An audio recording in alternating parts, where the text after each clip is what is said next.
What'd that bottle run you? Like $10 maybe. Oh yeah.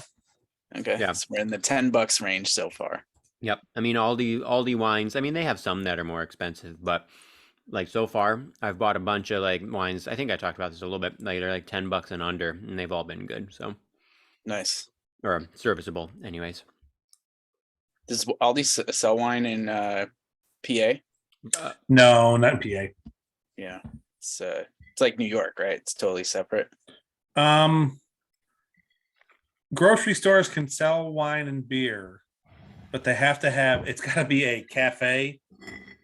So it's got to in Pennsylvania. It's got to be a separate part of the restaurant that can be closed, or of the grocery store that can be closed off as a cafe. Hmm. So like Wegmans can do it, but you have to Right. go to a specific, like a specific register at the other end of the prepared foods place to do it, and they can technically close the whole thing off if they need to. Oh wow. Yeah. So the grocery stores are getting around it, but Pennsylvania still has some pretty stupid rules. Yeah, I'd have to ask Tim. Tim shops at Aldi. I don't know if you can get wine.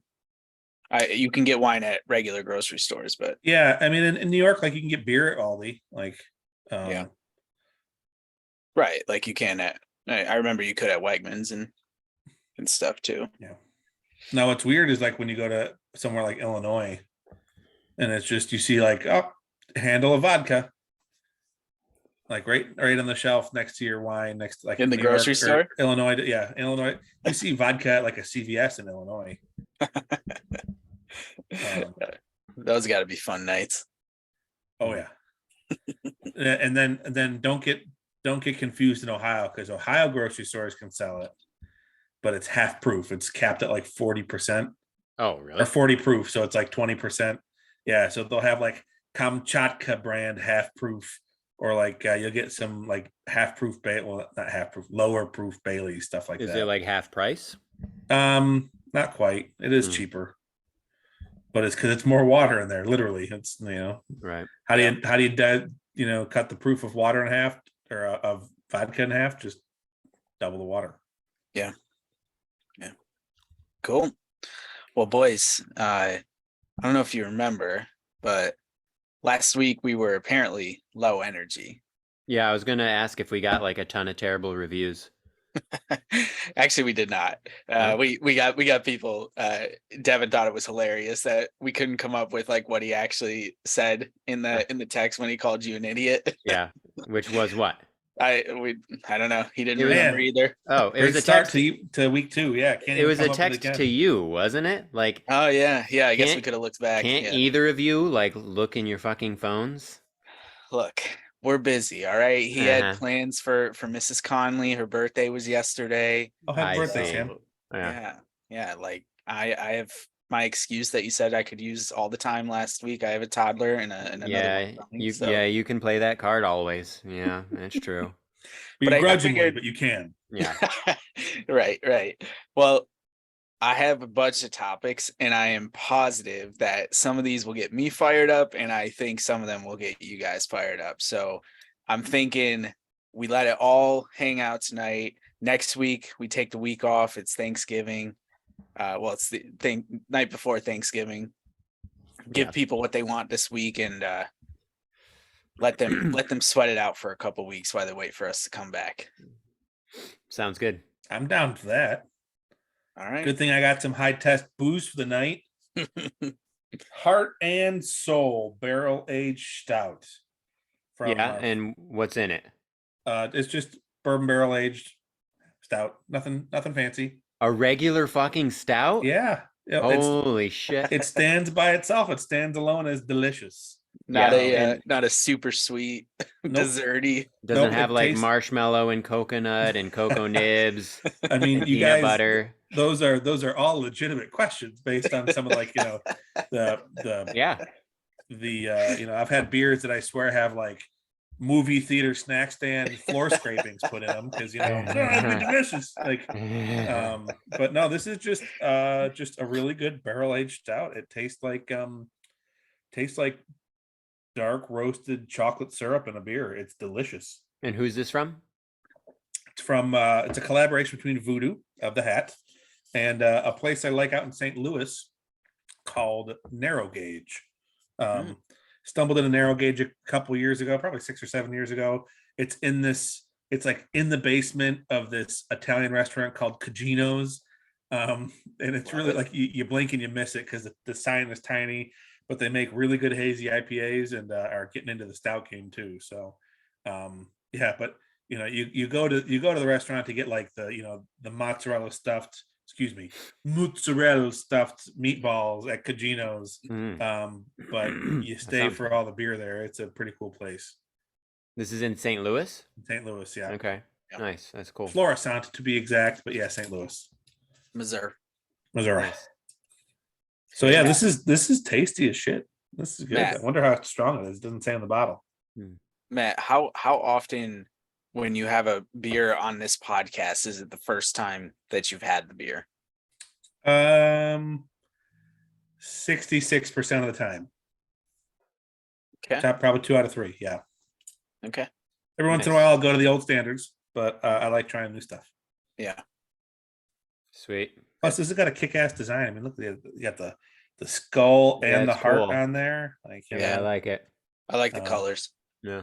Yeah. So yeah, Voodoo's. Like I said, they're the ones that do that Styx beer for you, but their regular stuff is kind of blech, but their barrel room stuff is awesome. Nice. Sweet. Kyle? Well, I don't know how well you can see it, but there we go. Oh yeah, there we go. The Trophy t-shirt on. I was in Raleigh this past weekend. Got to see Adam Sandler. Oh yeah. Fucking awesome show. Nice. Not only did I see Adam Sandler, I saw Rob Schneider. I saw David Spade. I saw, as much as I hate her, Sarah Sherman from SNL. Sarah all Sherman? opened. Uh-huh. I don't think I know that. Okay. Oh, I thought you hate Sarah Sherman? She's like cringe comedy, and I just she's weird for the sake of being weird. Yeah. Wait, did you like The Office, Kyle? Yeah. It's just but it's more extreme than The Office. What she does. I see. Okay. Yeah, like she in her. So everyone had probably roughly. It was about 45-minute open. There was a guy who's in Sandler's that basketball Hustle movie who was the first opener. That's the only one, the name that's eluding me right now. Altogether, the four of them probably 45 minutes for the open. And Sarah, so she had her like 10-15 minutes, did like a whole bit on being from New York, like a Jew, Long Island, like New York and everything, and just was like really trying to force it.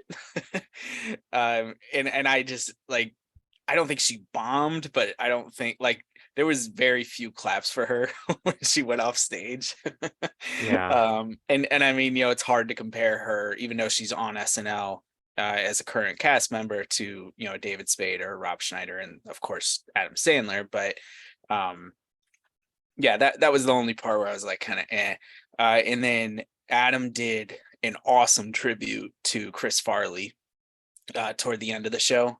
I don't know if he's been doing it the whole leg of the tour or whatever, but with the song, that he did when he did SNL. Yeah. The song's awesome. It like, if it's the same one, like I teared up. Yeah. It was really cool. Yeah. So Schneider and Spade did stand up. Yep. Wow. And Schneider sang a cover of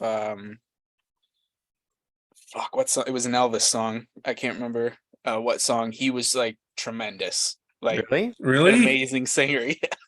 Holy shit. I mean, his daughter is El King, so he's got the genes, I guess. Yeah. It's funny. It was incredible. I feel bad. South Park ruined him for me. Like anytime I think of Rob Schneider now, I'm like, Rob Schneider is a stapler, and that's like what I think. Rob Schneider is a carrot. Exactly. I think of those anytime I hear his name now, and I'm like, damn. I feel bad for him. No, well, and not to launch into the negativeness already, but I'm glad he had a great set, and I'm glad he sounded cool with his Elvis impression. But he can be ruined in my book for all I care. He's a nut job anti-vaxxer. So Is he? Aw, damn yeah, it. Wow, I didn't know that. I didn't yeah, know that either. That fucking sucks. yeah. So, So but he really is a stapler or a carrot. I'm glad you got a good show though. Like that's cool. Yeah, no, that's you know, amazing. Yeah. did he touch Yeah. upon any of that in his comedy, or was he just kind of just telling jokes? Schneider. Yeah. Yeah, no, because I would have probably picked up on it. I had no idea. Well, and again, I guess let me say though too, like he can have his opinion. Maybe he could have even told funny jokes about that point of view too. Yeah. Just not my favorite anymore. Yeah. I mean, it was cool to see the gang. Obviously, they're all Happy Madison, peeps. Yeah. That hang right. around. Now, the only thing that would have topped it is if Chris Rock showed up, for it. But Yeah, right. I was telling, shout out to Dalvin, my neighbor. I was Nice. telling him about the show, and Chris was here in Charlotte probably in July, I think it was, at a comedy club, and I tried to get tickets, but it just was completely sold out because it's already a small venue, whereas Adam just played at where the Hurricanes play in Raleigh. There had to be 40,000, 50,000 people there probably. So it was affordable tickets. It was a great time. Definitely glad. And of course, I got to go to Trophy, got some great pizza, got that pizza with the honey on it. Oh, most loyal. So fucking good. And because of that, I got a double IPA. It's called Double Death Spiral. Oh, It's a double IPA brewed with local honey. okay. And it's only 8%, but it is very tasty. I gave it a 4.75. I don't know if I saw that on their list because I did look at their tap list when you sent that. Yeah, it's not on tap. Or, Yeah, on their list to go. And I was like, nothing is.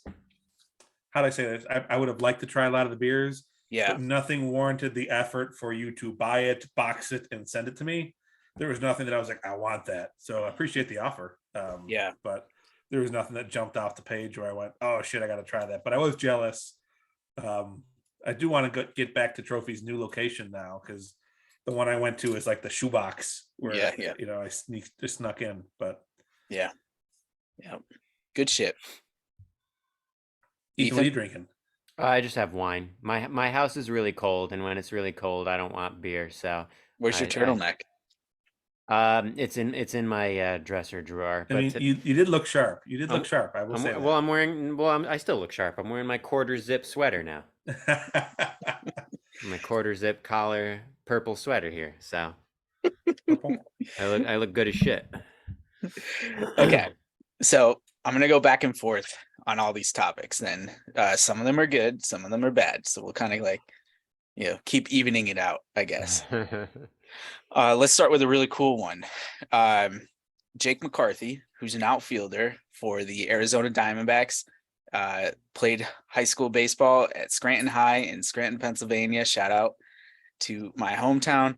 Finished 4th in the Rookie of the Year voting. Only 99 games. He had a 2.4 WAR this year. I think I saw he had 10 dingers. Pretty solid. He's 24 years old. He was a first round draft pick out of the University of Virginia back in 2018. Just wanted to give a really cool shout out to someone in a team that we probably have never talked about on this podcast. Now, who were the number 1 and 2 vote getters for the NL Rookie of the Year? Who were number 1 and 2? Yeah, Michael Good Harris question. and Spencer Strider. I say the two guys on Strider. the Braves. Braves. They've got a nice solid core forever. Which Yeah, they do. It's like really scary. yeah, Well- no wonder Steve Cohen's going to spend all his billions to try and beat those whippersnappers. Yeah. I mean, but it's easy to say that right now. But I mean, we've talked about this not just with the Yankees, but I mean, look at the Rookie of the Year winners over the course of history, and how many of them turned into Derek Jeter, a Hall of Famer. Ichiro. I mean, Ichiro played 8 years of Japanese baseball. I knew that would get you though. God, like Sean Green won Rookie of the Year, didn't he?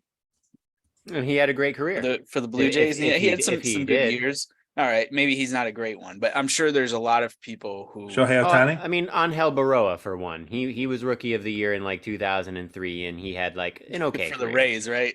Royals, I believe. Oh, Royals. Yes, yes, it Yeah. was the Royals. Yeah, yeah. So, so yeah, I mean, sure, there's plenty of people who win rookie of the year and then don't have particularly good careers, but But But look at the core that the Yankees had. I mean, try to take away the context of what we know right now. So like try to transport yourself back to 2018 when you've got that core of baby bombers and how excited everybody was. so, I'm not saying it's the same thing. I'm just saying it's no guarantee. looking at this list though, it's a pretty good list, right? all right, did So you pull it up, Matt? yeah, I'm so trying to just the find it. AL.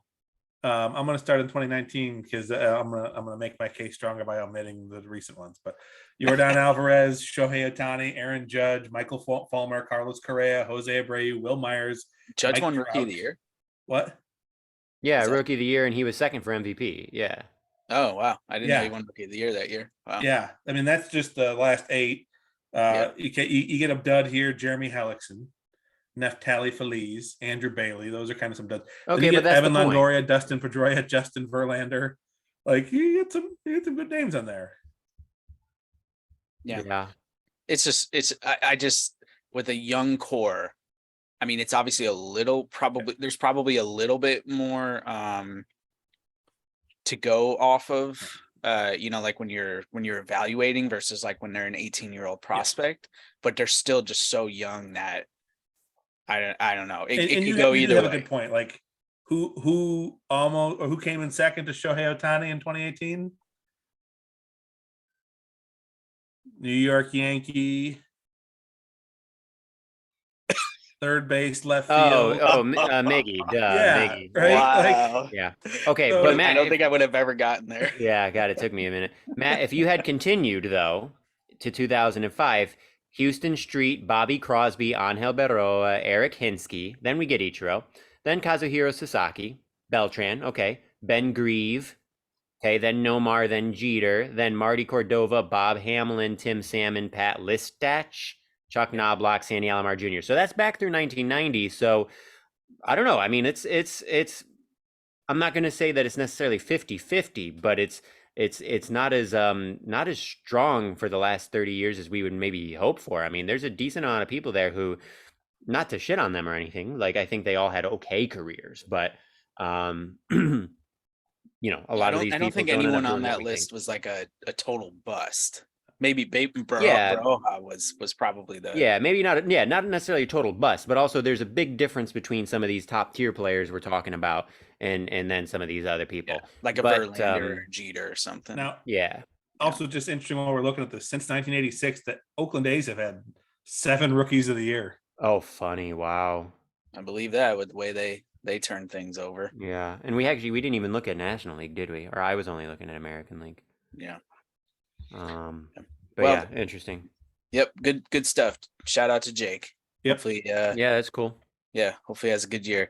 Ethan, I wanted to get a running update from you and see how that's been going. Okay, so I'm glad you asked. I went climbing for the first time ever on Saturday.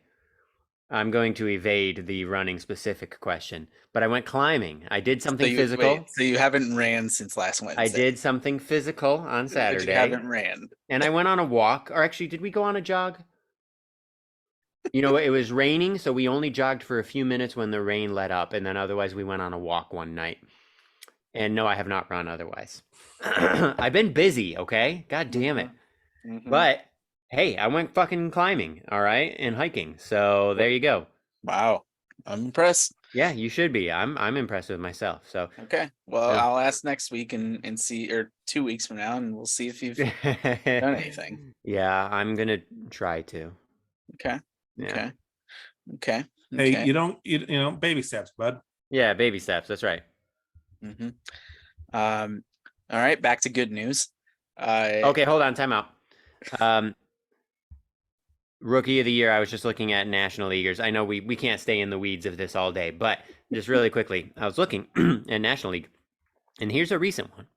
Chris Coughlin of the Florida Marlins, 2009 outfielder. He had a really nice rookie year. He hit 321. Not that we care about batting average, but he hit 321 with 84 runs scored, 162 hits.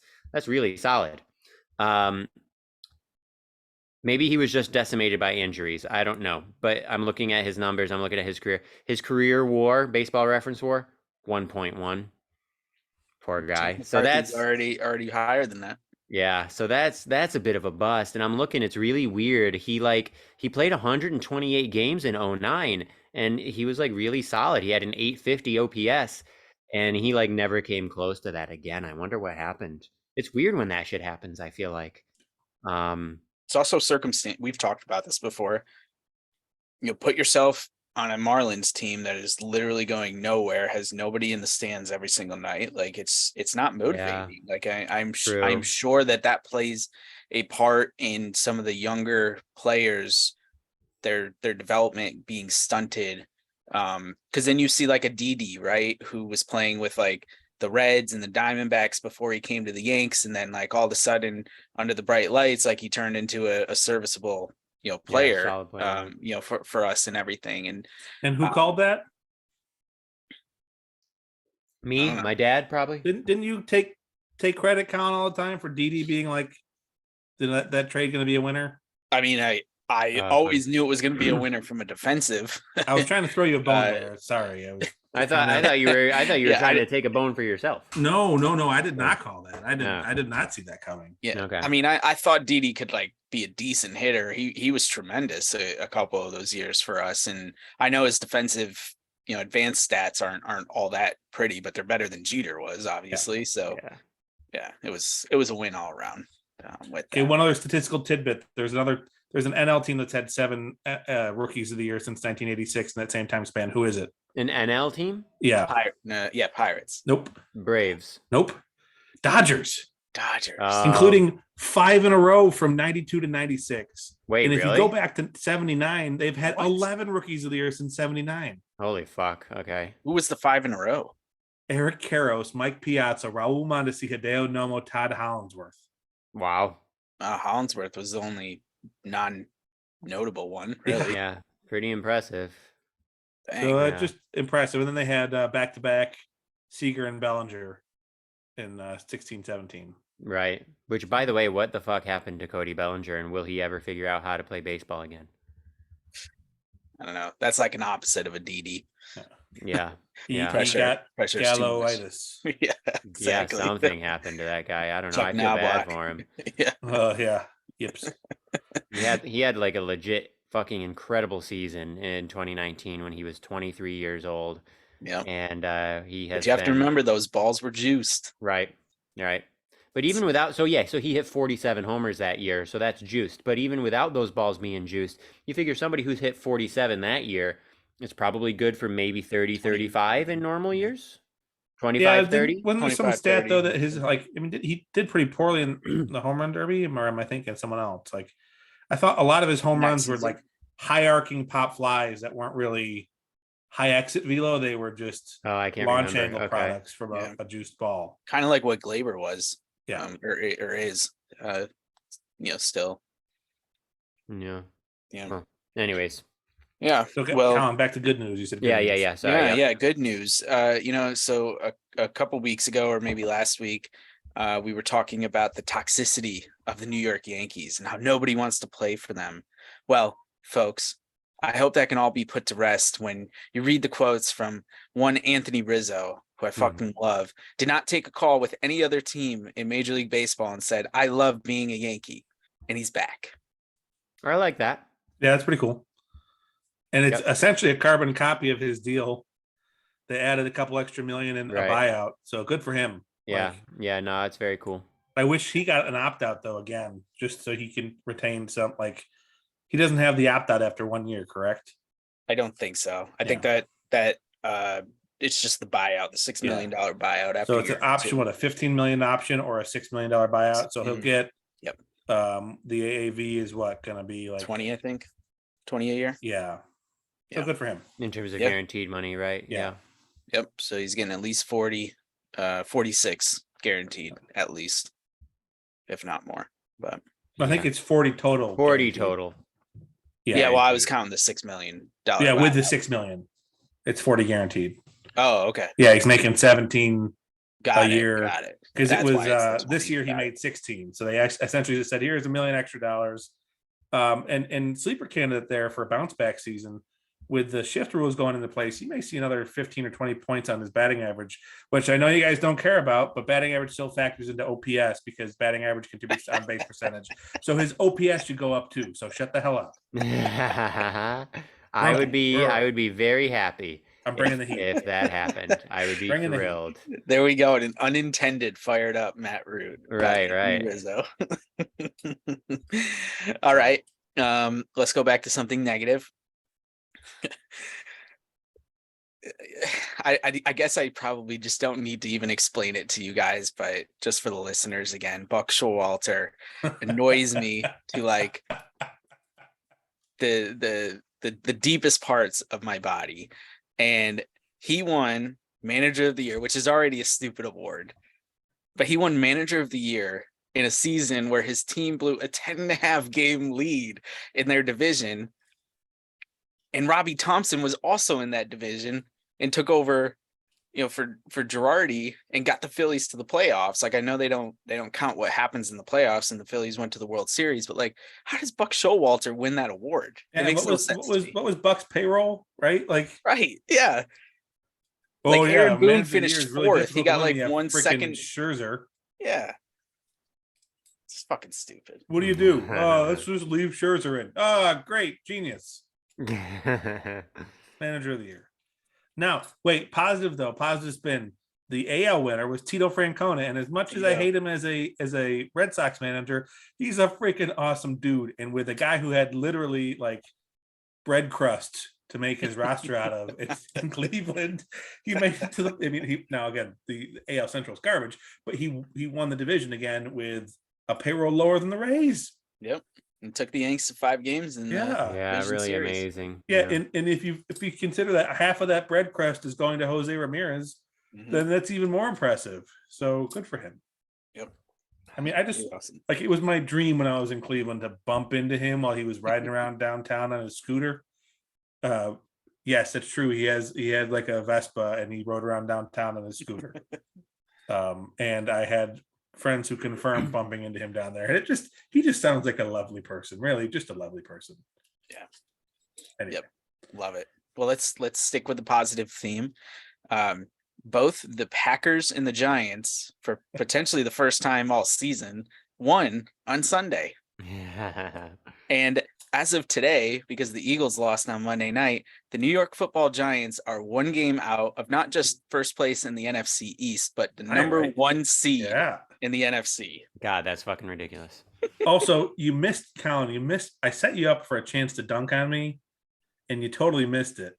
Oh, God. Because I said, when you talked about how great a game Saquon had, I was like, was it enough to recapture the league in rushing yards? Yeah, it was. He's two yards ahead of Derrick Henry right now. So it was enough. Oh, I didn't know that's what you were alluding to. Yeah. That's why I didn't dunk on you. Yeah. I was trying to, I gave you a setup there. Yeah, I didn't know he was leading the league before that.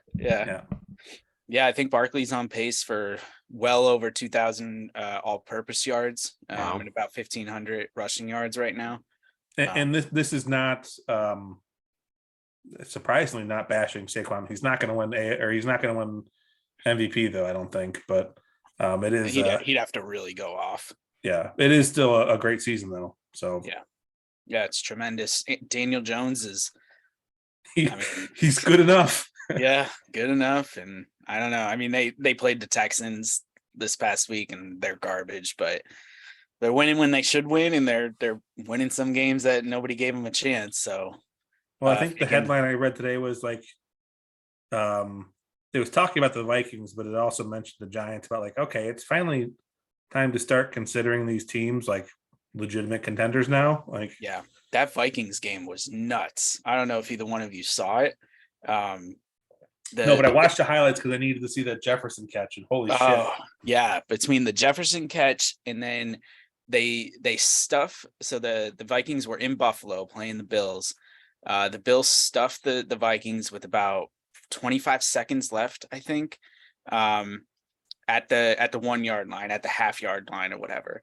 And so they couldn't take a knee to just run the clock out, but they could have. He could have run out of the end zone, take a safety or whatever.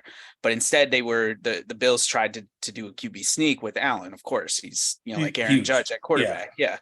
And he fumbled the football, the snap, and the dude on the Vikings fell on it, and they scored a touchdown. They took a 3-point lead. I think the guy missed the extra point to put him up 4, or maybe he missed an extra point at some other point in the game. Bills drove down the field, got the field goal, send it into overtime, and then the Vikings won in overtime. And it's like, they're a 1-loss team. The Giants are a 2-loss team. The Bills have 3 losses, I think, now. Yeah, I think the Bills' record's better than those 3 losses, but it is damning because that's the kind of playoff game you're going to have. And there was some crazy stat about Josh Allen and overtime losses with Josh Allen. I think he's like 0-4. Or maybe it was his last 4 overtime games or something like that, which is crazy because a couple of them were shootouts where you can't really blame the guy. Right. But, like that Mahomes game last year. The Mahomes game was just nuts. Yeah, that was crazy. But Allen threw 2 pretty bad picks. Yeah. To Peterson, who's a great defensive back, but the one he was like staring right at him the whole time. But yeah, it was a crazy weekend, and I'm sure, Matt, you're happy to get back on the right side of the column. And you've tied the Brewers for the same number of wins since October 1st.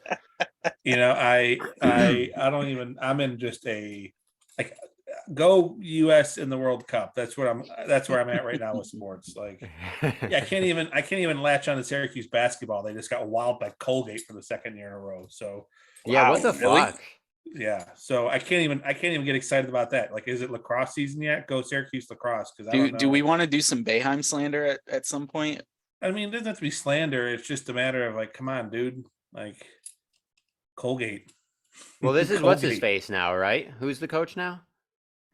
Boeheim still. Wait, I thought he retired and the other guy took over. Jesus Christ, no. It's still Boeheim? Yeah. Holy And if fuck. you're thinking of the other guy who went to Washington. He took that Washington job. Yeah. But will he come back for Syracuse, do you think? Huh? I think GMAC's got a better chance taking over than GMAC? Is GMAC coaching? Oh, he's been on the bench for a while. Yeah. Okay. I mean, obviously I don't pay attention. And I'm not paying much attention either because they haven't been good and I'm a fair weather fan. But I guess GMAC's a fairly good recruiter too. Okay. I just can't believe Boeheim is 78 and still going.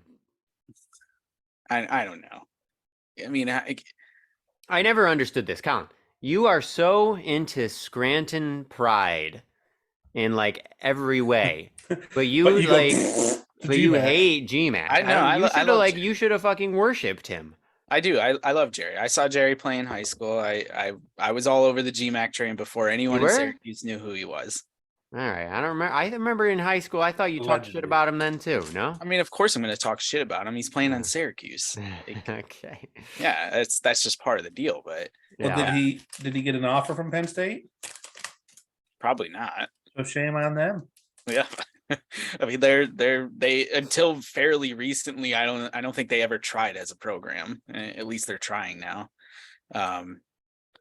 Anyway, what I was going to say about Jerry is sure, call him a good recruiter, but I mean, like, come on, these teams that Syracuse has been putting out the last half a decade, like, come on, these teams are terrible, full of Buddy Boeheims and friends of someone else and whatever. Like, this is exactly what happened at Penn State, and this is exactly why it just I don't know Coach K's situation enough, but obviously I know he stepped away and transitioned it.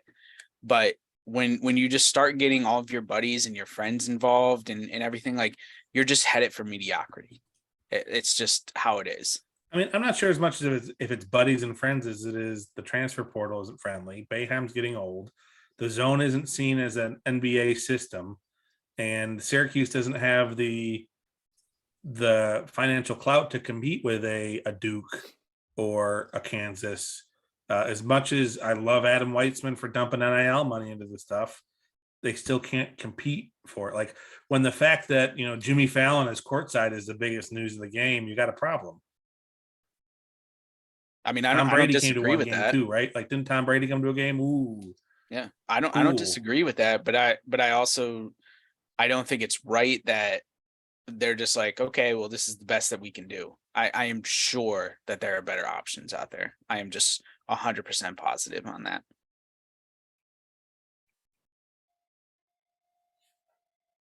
Ethan. I don't know shit about college basketball. I thought Boeheim was fucking dead at this point. You kidding me? No, I didn't think he was dead. I thought he was retired though. I just got the title of our episode.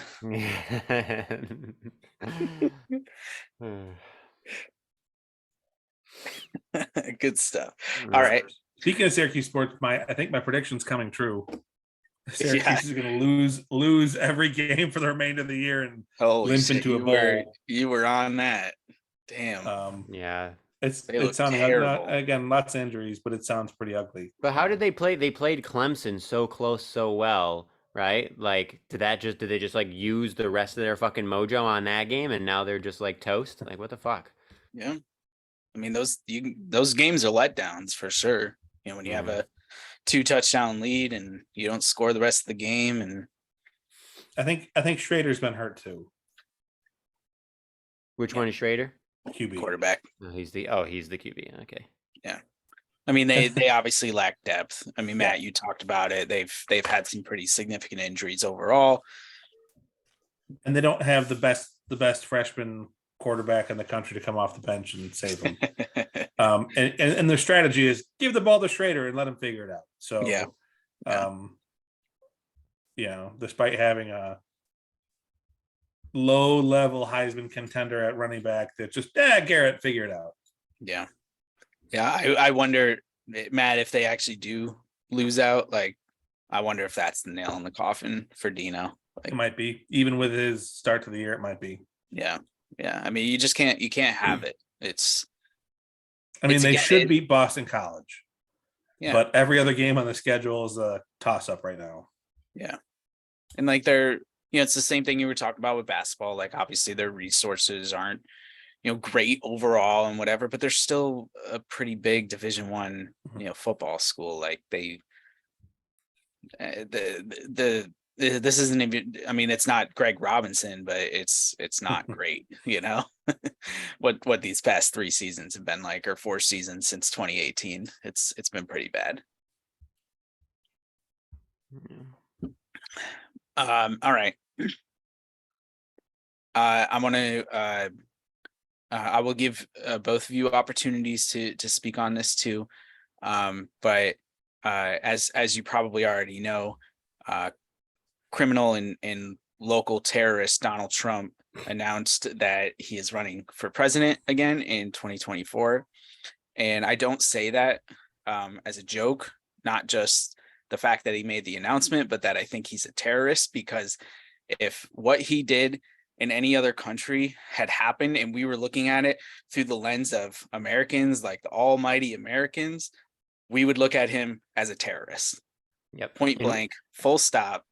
That's just how it is. And yet somehow the Department of Justice, there is enough known information out there to indict him, and he has not been indicted. We don't know the unknown, of course, but there is enough known information out there to indict him, and he has not been to this point. He could be, but it's disgusting. And then also, just today, I don't know if you guys saw this, but Mike Pence did an interview with CBS News and said that he is no longer going to testify for the January 6th committee. And he said, quote, "They don't deserve my testimony." And if that isn't the pussiest move of all time from somebody who was going to be murdered by the terrorist Donald Trump, I don't get it. Toddy was saying, well, he's probably trying to protect the Republican Party because they're probably scrambling now that Trump made the announcement official, and blah blah blah and everything. But holy shit, it's scary. It's fucked up. I don't want to be anywhere near those MAGA people. Get away from me. No respect for you. It's dumb. It's stupid. I'm Well, over it. well, here's why Pence said no suddenly, in my guess, with the news today that the Republicans have taken back the House. Mhm. That there's a clock now on that committee. That committee's got 2 months now, so he can thumb his nose at them now, and it'll go away. Yeah, but The select committee is going to disappear. that's why he's even worse to me. I mean, like, how do you let that go away? You'd be dead if it wasn't for Nancy Pelosi. Yeah, it's cowardly, but the couple things I am hoping, and if DeSantis is the heir apparent to Donald Trump, then we're still in trouble. But what I'm hoping is, like you hardly saw any coverage of the announcement last night. None of the major news networks except Fox cut away to it.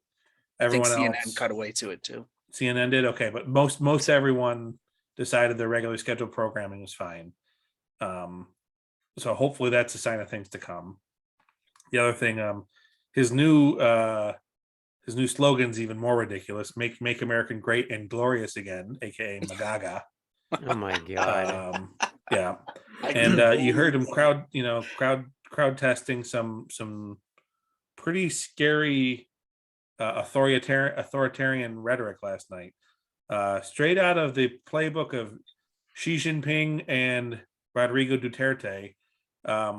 Let's execute all the drug dealers and the drug users. Yeah, Literally came out of his mouth last night. yeah. Jesus Christ. So yeah, Yep. go Magaga. I just saw like a little a meme of somebody's tweet, and it was like, this guy tried to start a coup, and they're letting him run for president again. There's stricter rules at Planet Fitness. Yes, I You saw that. saw that? And I was like, yeah, it's pretty good. uh, yeah, I feel bad even laughing about things like this because I really do think it's so much more serious than a lot of people realize. Yeah. You just gotta hope that there are enough good, decent people out there to keep it from really spiraling out of control. I mean, this is the Hitler playbook. Yeah. He did the same thing that Trump did, and then got into power and started World War II. Yeah. So it is what it is. Yeah. But Depressing. yeah, for sure. Let's stick with my last depressing thing. This one I'm just like really angry about. Even I'm angry about what I just talked about. But for those who don't know, the student loan forgiveness program is on pause right now because there was a plaintiff who filed a suit against the program, claiming that it was unfair for people who didn't qualify. The kicker is the person who filed the suit got a $50,000 PPP loan forgiveness back in 2020. Yep, I saw that. Isn't that amazing? It's just unbelievable how indecent so many people are in this country. Yep. It's unbelievable. That's what happens when you have, 300 years of the rugged individualism, personal liberty narrative crammed so far up everybody's fucking ass. You get shit like that. It's truly breathtaking, the level of selfishness and hypocrisy from a person like that. And I'm not gonna, I'm not accusing everybody who's against student loan forgiveness of being as bad as that, right? This is an egregious example, but I mean, to me that's like unfathomable to get 50 grand forgiven, and you're making us think about 10 or possibly 20. Because he didn't qualify for this one. Yeah. Let's be clear about that. Right. And I just like, I don't know, I try really hard these days to put my, to try and think as concretely as I can from like another person's perspective. But there are certain perspectives like this one that I just don't, it's unfathomable to me. I can't get there no matter how hard I try. I can't understand that, Yeah. Yeah. Well, Matt? No. yeah, Matt, do you have anything? I mean, what's very frustrating is I think I I don't think the student loan forgiveness plan was perfect. I think there were definitely more concrete steps that need to be taken, especially addressing the fact that college costs are as high as they are to begin with, Yeah, and I right. think not addressing why costs are rising is not going to make the problem go away. It's just this is like throwing a bucket of water on a bonfire. Like, okay, it'll help, but it's not gonna fix the problem. Yeah. That's true. But I do think there is an impact on, like, you see so many articles or analyses or breakdowns of why our generation isn't starting families, why our generation aren't purchasing houses, why our generation still has to live with their parents in some cases. And it's because if you look proportionally at the costs of what people earn, what people pay for college, and what people can expect making coming out of college, um, it's compared to 30 or 40 years ago, so drastically skewed and diminished, your earning power versus the cost of college and these types of things. It's so drastically diminished that that's where you find ourselves in the situation. And we've talked before on the podcast about um, you know the debate of my thoughts of the value of the degree, and my thought process is, as an engineer, I know I could afford to take on debt because I knew I could pay it off. But we've also talked about Ethan being a good example of, well, there's still value to other degrees. Just we don't need 100% engineers out there just because they're not going to have debt. We need these other degrees. We need these other professions. We need these other pursuits out there. And the calculation just can't be strictly a, can I pay this off or not? Because Right. again, if that's the case, then we're not going to have the nurses, we're not going to have the artists, we're not going to have the teachers, we're not going to have the other things that the society still values. And how do we show that value? Well, this is a good way to do it. Yeah. Make college affordable, have a more aggressive loan forgiveness, right? There's a civil service loan forgiveness where if you work X number of years making a low paying job, you can get, which is low paying, but you can get your student loans forgiven. Expand that, be more aggressive with it, because there is value to the society. We need that. There's always the joke about, well, what's the value of an engineering degree, or excuse me, an English degree? Well, engineers, you're going to learn how to fucking write? No. Are you going to learn how to fucking communicate to people? No. So you need to, like, you need a diverse group of graduates and a diverse group of professions and a diverse group of skills. And just because the market may not demand it doesn't mean it's not needed and not valued and not supported. And that's where I say, okay, something like this program begins to address that, and it's important, and it should be gone, followed, carried through. And then you can get to the whole aspect of how this is going to help underserved graduates and people of color and people in. I can't remember the actual statistics that came out around the time, and I wish I was better prepared for this, but what this is going to do for graduates of color in terms of supporting them and helping them start a foundation and start families and build wealth and get back on their feet and get out from under this debt is tremendous. And I think that's also very important, and we can't lose focus of that as well. So I don't know. It's very frustrating that someone's going to be like, oh, well, I paid off my loans, blah. Like, so obviously that means you guys should all be able to pay off your loans too. No, fuck you. No.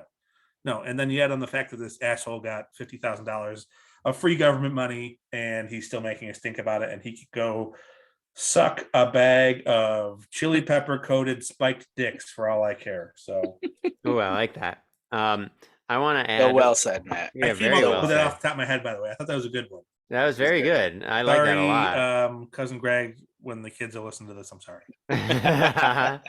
I want to add one thing which is not directly related to the student loans, but Matt brought up a good point that I want to talk about.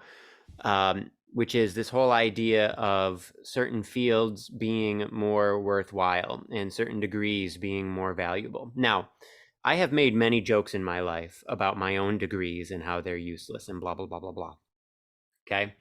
However, I always said that knowing that I think it's bullshit. Obviously, I would not have gotten 3 degrees in music if I didn't think that, a profession in music was worth it, right?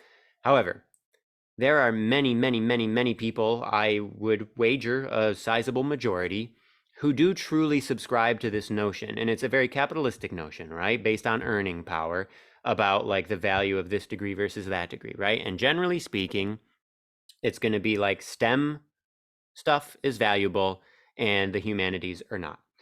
And I'm so fucking sick of it. And one thing I just want to bring up, and maybe I've mentioned something along these lines before, but think of the arts for a second. Okay. I'm talking about the arts like in a very big way here. I'm talking about musicians of all genres. I'm talking about writers of many different kinds, not just like poets and novelists, but TV writers and movie writers and journalists, if you want to count that. Journalism is maybe a little bit on the edge, but all the other writers I think are legit to count here. I'm talking about visual artists, whether that's painters or cartoonists or, whatever digital artists, work for like Pixar and shit like that, whatever. If all artists decided in these various fields, you know what, I'm going to go on strike, or don't even call it strike if you don't want to. I'm going to stop doing my job. I'm going to go on vacation for the next 2 months. Everybody, every fucking person would lose like every form of entertainment and enrichment in their life. Fucking everything, okay? All of us. What we all do for like our joy. Okay, I guess the one exception would be like physical activities, right? Like Toddy, for instance, right? Like for her, and for many people, like your physical activities, sure. Toddy doesn't like arts, don't worry. Yeah.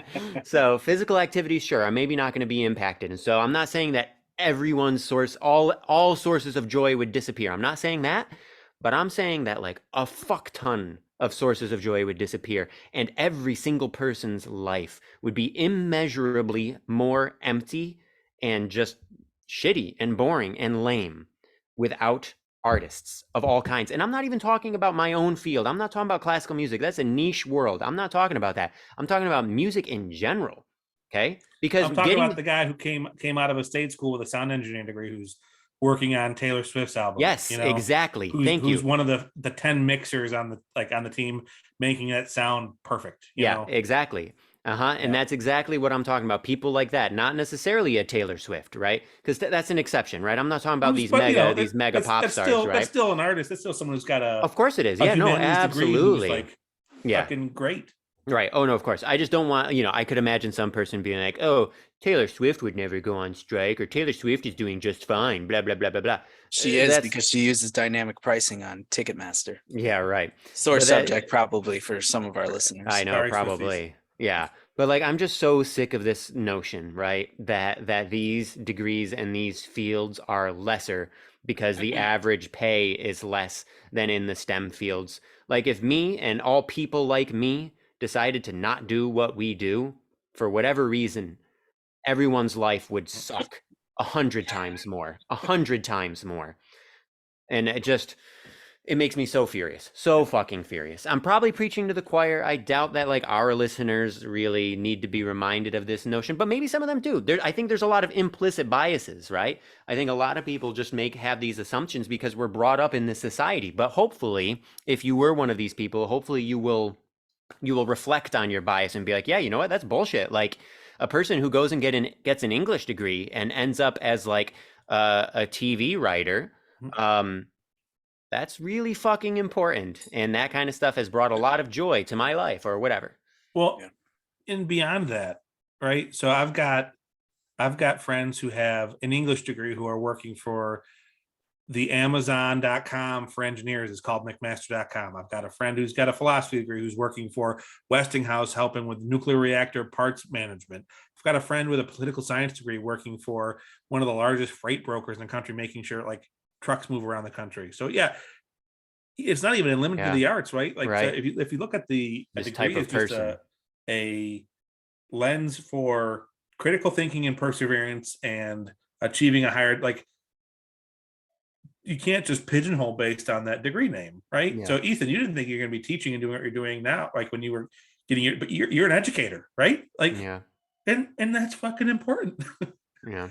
So I don't know. Yeah. Yeah. So So while the math is easy for me as an engineer, right? That's not the case, and that can't be that shouldn't be your like the number tool for, one that can't be thing your here. yardstick for measuring it all, right? Yeah. Yeah. That's a good point. It makes it easy for me, but you're right. You can't just look at, well, on average, philosophy majors make $32,000 coming out of college. So obviously that degree's only worth, 32 times 4 because that's the value of the loans they can pay off or something. I don't know. What the fuck? Yeah. Yeah. No, it doesn't make sense. It's not a good way to look at like the health of a society Yeah. overall. Yeah. Um, Anyways, sorry, I wasn't planning on going on some big rant, but that but that mention made me think of that, and yeah, it's been on my mind a bit. So yeah. All right, what do we got next, Kyle? I say on my rundown. I mean, I'm watching some Dominican baseball on Well, we should. MLB TV right That's now. cool. We should do Yeah. something positive before we're done. We should talk about Well, I something. thought that was positive. I'm watching baseball. Oh, I mean, I guess that's positive. I guess that's fine. Thanksgiving is next week. What are you guys doing? Going to Raleigh. Raleigh, and then Alright. all the Sir Nigs in Raleigh. Yep. Everyone will be there. Brother Dan works on Thanksgiving, so we're actually eating Thanksgiving dinner at like even a normal dinner time for you guys, like 6:30, 7 o'clock.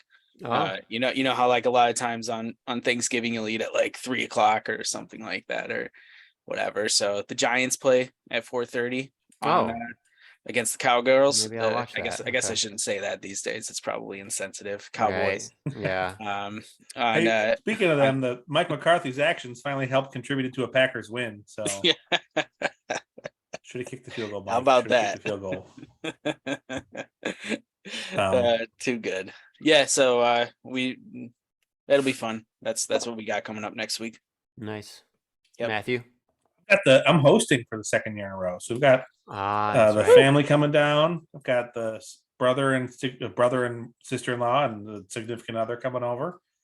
Yeah. Okay. Very So exciting. we're hitting her family's Thanksgiving on that afternoon, and then we're gonna have a late Thanksgiving. We're gonna have a 7-ish Thanksgiving meal here. So Nice. So we'll FaceTime at well, you don't have an iPhone. yeah, I We'll do. Zoom at 7 o'clock. I can FaceTime you guys.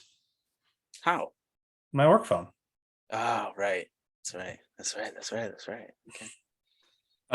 Yeah, so we're gonna have 6 of us here. I mean, maybe one of my sister-in-law's friends from Italy may stop in too, so she can gorge with the Americans on our festival of excess here, our holiday of You're gonna bring excess. real authentic Italian food? Probably not. Does she cook? Does she cook at all? Who? Are we talking? The We're talking friend. about I was your. talking about the friend. You said Oh, Colin I was was talking about the friend. Yeah. I was so thinking of the sister-in-law. Okay. the sister-in-law and my significant other are both vegan, so we'll see how that. Oh, goes that's right. on I Thanksgiving. forgot the sister-in-law's vegan. Yeah. I've got a tofurkey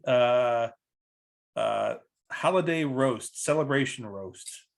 A So what? that we'll be having that Interesting. for them too. And of course, me being the Neanderthal I am, like bought the first thing I saw, and then like 2 days later, I'm at Trader Joe's and I see like 7 different kinds of holiday roasts with like all these different options, and I'm like, oh shit, there's more to this than I thought. So oh well. So yeah, we're gonna have people down. We're gonna probably drink a lot of stouts, hang out around the house. Dad and I are gonna go out hunting for Bourbon County stouts on Black Friday morning. So Nice. hopefully we find all of the variants that we want. And yeah, it should be a good weekend. Nice. Awesome. Ethan, you heading home? Probably not. I kind of want to, but I think I'll probably stay here. We might have a few friends over. So it would be pretty low key. Okay. Well, promise me one thing. Yeah. In to the public and all the world, if the friends over thing falls through and you're lonely, make the 2-hour drive up to Kennett Square, Pennsylvania, and join us. So Okay, that Um, sounds good. Yeah, it would absolutely. be sleeping arrangements. I'm trying to buy a bed, so we could sleeping arrangements might be a little tough, but if not, we could make sure a couch works or something if you guys crashed here. Yeah, But I could always, yeah, I would probably just drive home the same night. But yeah, that's a very generous offer. Thank you. Yeah, that would be fun. so you and Yulia are definitely welcome Yeah, up here thank if you. nothing else happens. I appreciate that. Thank you.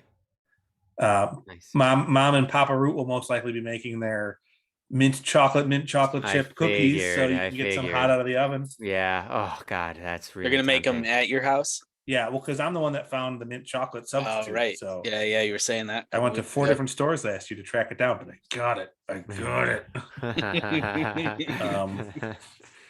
Yeah. Awesome. One last update, because I teased all of the listeners last week. Boris had his doctor's appointment today and did not go well. Man, he did Uh-oh. not have a good time. Yeah. His in the room with me, Podcast. he got his shots. He was a happy camper. He was doing fine. He was purring. He liked the vet.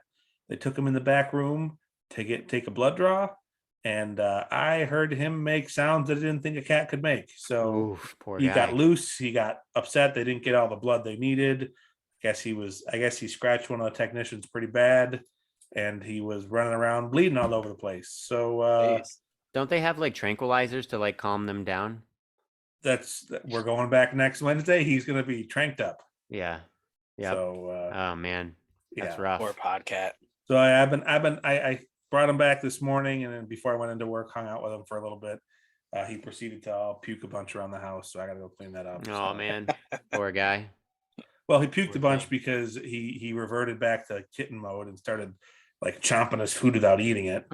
I'm like, Bud, you're gonna make yourself sick. Yeah, he did. And literally, as I was feeding him treats and seeing him not even chew them as he's swallowing, I was thinking, yeah, I'm gonna have to clean up this vomit later. But he's at least purring and hanging with me. That's good. So we'll make sure he gets taken care of. Good. Good old boy. Mm-hmm. Nice. All right, boys. Any shout outs before we go? Mm-mm.